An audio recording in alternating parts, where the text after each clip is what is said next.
ভাবুন তো, কলকাতার মাটির 20 থেকে 25 মিটার নিচে এখন দুটো বিশাল মেশিন, নাম তাদের দুর্গা এবং দিব্যা, ওরা নিঃশব্দে দিনে 10 থেকে 15 মিটার করে মাটি কেটে এগিয়ে যাচ্ছে।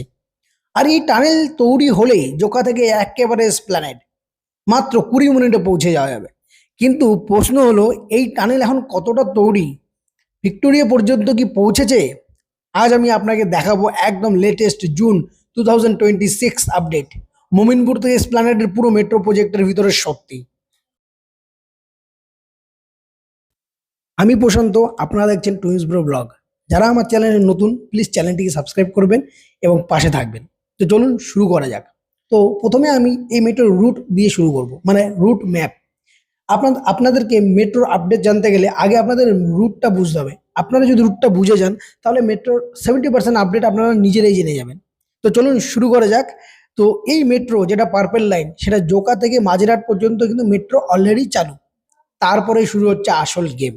তো এইবারে যদি আপনারা পার্পেল লাইনটা লক্ষ্য করেন, তাহলে দেখতে পারবেন জোকা থেকে একটি রুট গেছে ডায়মন্ড পার্ক পর্যন্ত, মানে আইআইএম পর্যন্ত।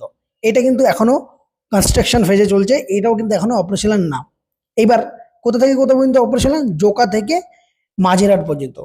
তারপরে কোথা থেকে কাজ চালু হচ্ছে? মোমিনপুরে কিন্তু এলিভেটেড, যেখান থেকে কিন্তু মেট্রো আন্ডারগ্রাউন্ডে চলে যাবে।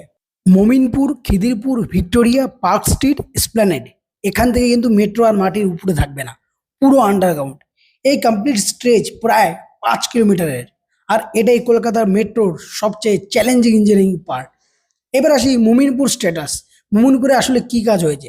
এখানে প্রায় সব pillar bridge ready, station structure দাঁড়িয়ে আছে, মানে 90% কাজ শেষ। শুধু এখন ফিনিশিং চলছে, ট্র্যাক বসানো, লিফট, এসকেলেটর। খুব প্রবাবেল এই সেকশন খুব দ্রুত খুলে যাবে।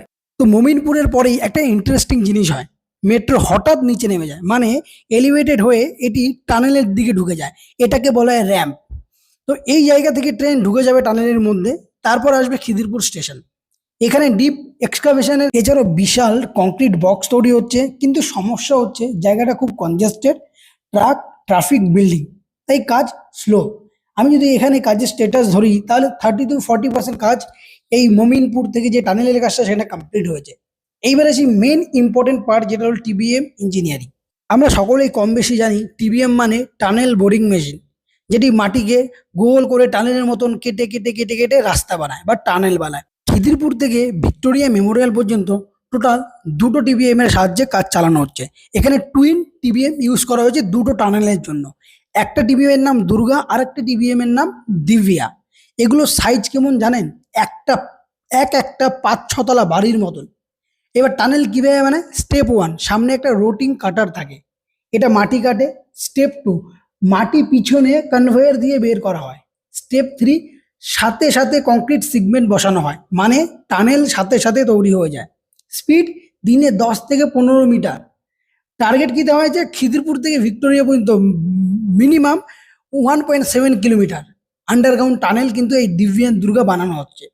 জুন মাসে 2026 আপডেট, মেশিন খিদিরপুর ক্রস করেছে, ভিক্টোরিয়ার কাছে পৌঁছেছে, অলমোস্ট ব্রেক থ্রু স্টেজে আছে।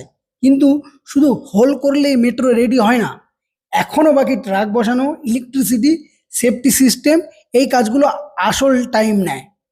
তো ভিক্টোরিয়া, পার্ক স্ট্রিট ও এসপ্ল্যানেড, এখন ভিক্টোরিয়া স্টেশন, এখানে আন্ডারগ্রাউন্ডের স্ট্রাকচার তৈরি হচ্ছে, টানেল প্রায় কানেক্ট হচ্ছে, কিন্তু ফুললি রেডি না। পার্ক স্ট্রিট এক্সিস্টিং মেট্রোর নিচে কাজ হচ্ছে, খুব কমপ্লেক্স ইঞ্জিনিয়ারিং। এই পার্ক স্ট্রিটটা খুব কমপ্লেক্স ইঞ্জিনিয়ারিং। এসপ্ল্যানেড সবচেয়ে টাফ। আপনারা জানেন এর আগে হাওড়ার দিকে মেট্রো ছোটাতে এই সবচেয়ে চ্যালেঞ্জিং পার্টটাই ছিল হচ্ছে এসপ্ল্যানেড।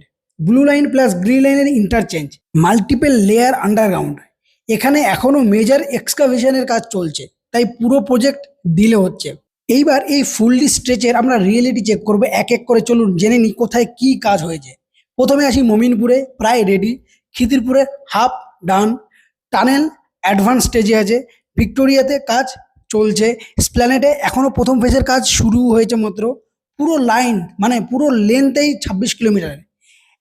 এখন চালু আছে শুধুমাত্র 7.5 কিলোমিটার অংশে, বাকি অংশ আন্ডারগ্রাউন্ড, যেটা সবচেয়ে চ্যালেঞ্জিং পার্ট।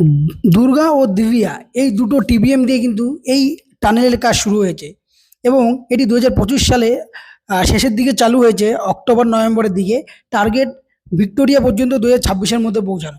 কিন্তু বাস্তবে খিদিরপুর ক্রস করে ভিক্টোরিয়ার দিকে পৌঁছে গেছে, বা নিয়ার কমপ্লিটেশন স্টেজ বলতে পারেন।